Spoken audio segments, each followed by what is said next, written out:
Hey everyone, Boston Ann coming to you live from outside Boston. As long as I can get my camera all set. There we go. All right, now we're in business. So Boston Ann coming to you right outside Boston. And this week I wanted to talk to you guys about something that happened to me yesterday. So I'm going to tell you a beautiful story, and it's one reason why I am so excited that I am a trained performer, and I used to do a lot of comedy, physical, all kinds of stuff, but I really enjoyed the physical comedy stuff. And I used to get, one of my acting teachers had given us an exercise called the planned accident. So anybody who works in comedy might remember these. It's fun, and you go out and you plan a planned accident, very like Lucille Ball-ish, or, physical comedy where, everything goes wrong. Like somebody might knock over a glass of water and it falls on the very important document, and you whip it up into the air, but then it catches the candle on fire and it goes up and you slip into the water and fall down. Scene,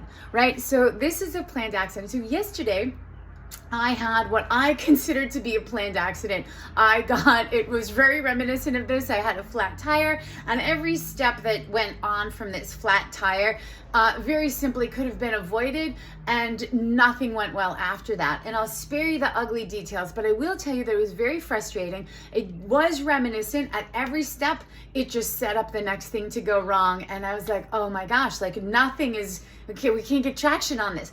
So as a health coach, I always am like, oh, and she'll like set up your training, or and she'll do your nutrition. Well, the third word in what we do is mindset.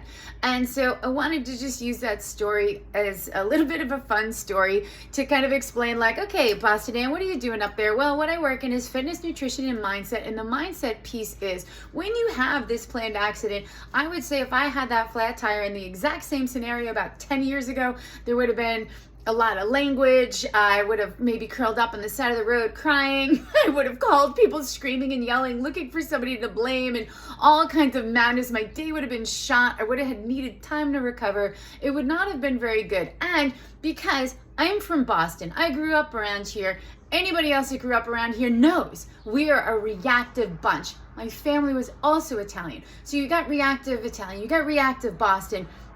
I'm passionate about things. And so it has taken me a lot of time and a lot of mindset work to understand that reactivity is not always going to be what you need in a particular situation. So I wanted to share that with you guys so that you understand the mindset piece of what we do is super important. We work with fitness, sure. These are your workouts. This is your training. Good job. Show up. Okay.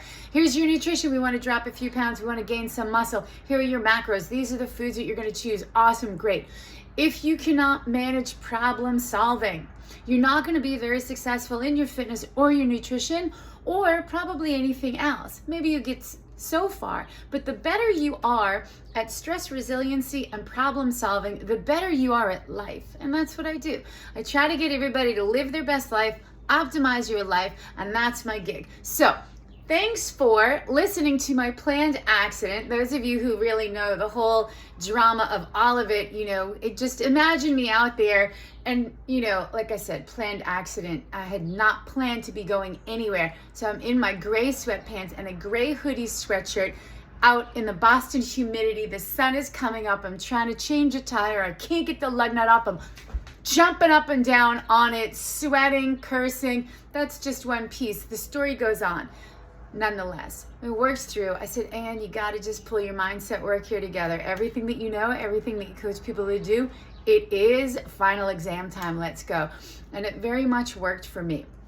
And it can very much work for you. So consider your problem solving. How do you solve those problems? How do you manage stress? If you were waiting for the world to become a less stressful place, you would be waiting a very long time. So take control, be proactive, learn some skills, and keep tuning in here, and we'll tell you exactly how to do it.